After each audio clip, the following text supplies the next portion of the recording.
Hi, I'm Vinitha. I live in Mumbai. I have two kids. They're both teenagers, so I'm surviving their adolescence. I have been a journalist for a very long time, for more than 12, 15 years, working in mainstream journalism. From there, I moved on to working in book publishing as an editor. I have been an editor in some of the top most organizations in the country. I through all of this have been writing books for children. So my first published story was when I was 16 years old, when I was in college, and now I have, I think, written more than 100 stories for children, and they've been studied and read across the country in different languages. But for books that are available in my name, around 25 books are published in my name. So I've been churning story. I'm a book churner. I'm right now doing a fun series for children in the city. But while I talk of one city, these books honestly are stories that you can use anywhere in any context. And I'm also curating a book for adults, and I'm very excited about that. And I'm also writing my first novel for adults, and that's what I'm really grown-ups, I would say, not adults, grown-ups basically. But and that's I'm very afraid of that, and that's the place I am in right now. I'm here to talk about this book of mine, of ours. It's called Lost and Found in a Mumbai Koliwada, and it's a story of a girl called Meena. And I'm going to read a few pages from there. It's a picture book for children, and It's got every page has been very, very carefully thought out. So it's been beautifully illustrated in two colors by Kripa. The book has been designed because it's meant for anyone of any age. So even a 2-year-old can read, and the page numbering, things like this are there in the book. The page numbering, can you see that? This is page number 3, and you can count that there are three, and there are clues all over this book. What is this book about? The clues that are there on the front cover, if you look at it carefully, and there are clues all through the book and the pages. We started doing Lost and Found because we wanted to do a series of books about the spaces we live in. The fact that there are so many layers to where we live, and unless it's pointed out to children, how would they know about the contemporary history, the history of the places they live in, the geography, the anthropology, the sociology of the spaces they are in? Because these are big terms, but it's just exactly what it is. It is knowing the place, the lived spaces that we are in, and talking about that and pulling out threads of conversation. The book started with actually a conversation with a librarian and in a school who was already studying my books. They were studying migration, and they were doing a book of mine called People Call Mumbai. And while we were talking, and she said, "Why can't you do a book on Mithi River?" So I don't know if you know, if you're a Mumbaiite or Mumbaikar, sorry, you will, every time it rains, Mumbai is talking about the Mithi River. Is it a river? How it's always flooding and things like that. And actually, Mumbai has more than 5 rivers. More than 5 rivers. So Mumbai is a very interesting place. It is it's an island city. It's also has rivers, and we don't know anything about these things. I don't even know if adults know that. Grown-ups know that. Do children know it? No. So don't we shouldn't we be doing stories like this? And we started with that small germ of an idea, and we thought, let's do a whole series of books about the urban spaces we're living in, and let's pull out conversations and stories in a format that children will enjoy. And when we're thinking about it, we thought, let's start with the fact that who were the original inhabitants of these city, who owned this space. And it's actually the fishing community, the Koli community.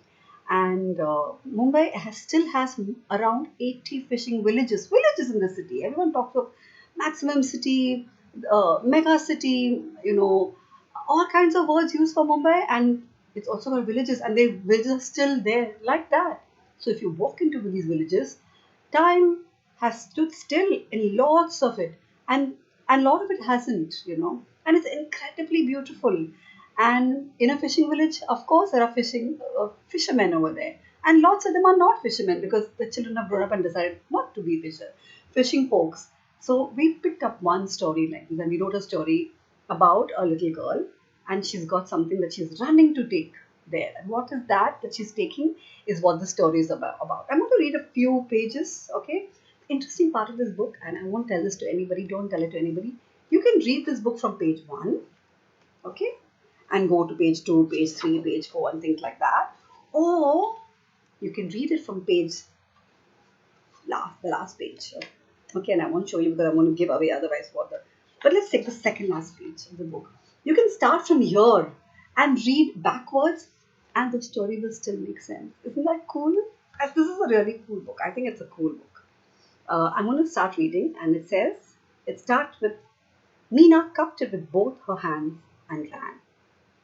She had been waiting to do this, barely sleeping through the night.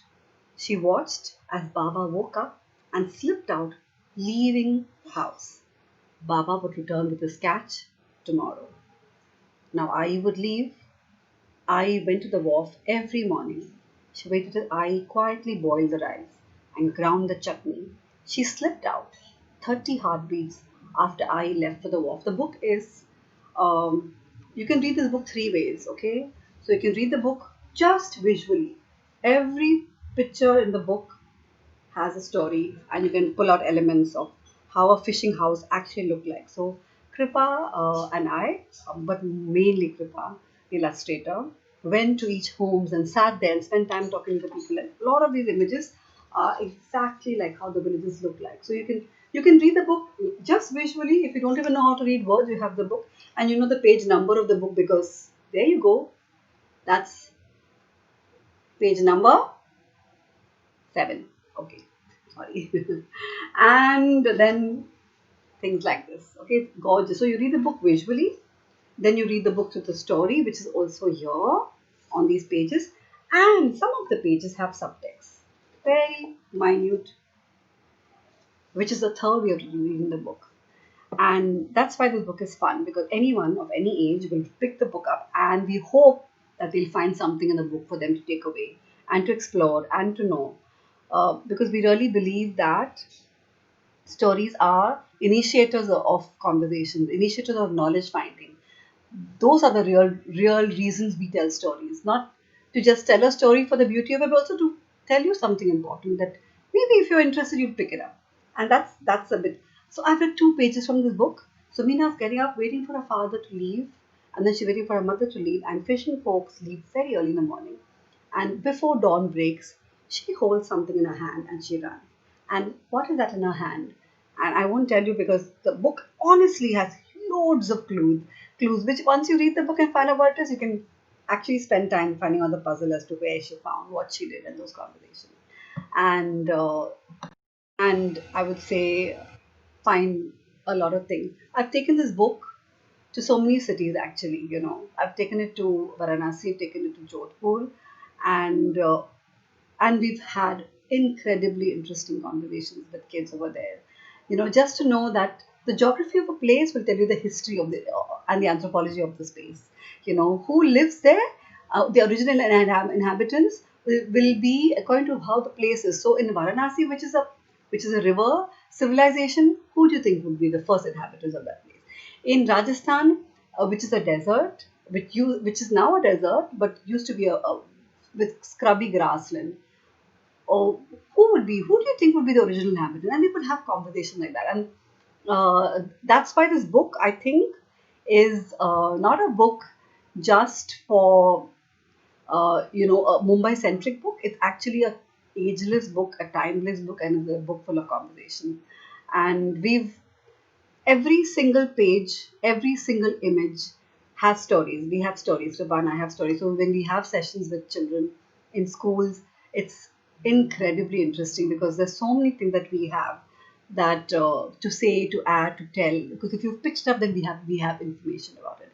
We tell you how we got that over there and how these elements got into the book. I hope you enjoyed reading the book. It's a beauty of a book, even if I have to say so. Thank you so much for listening.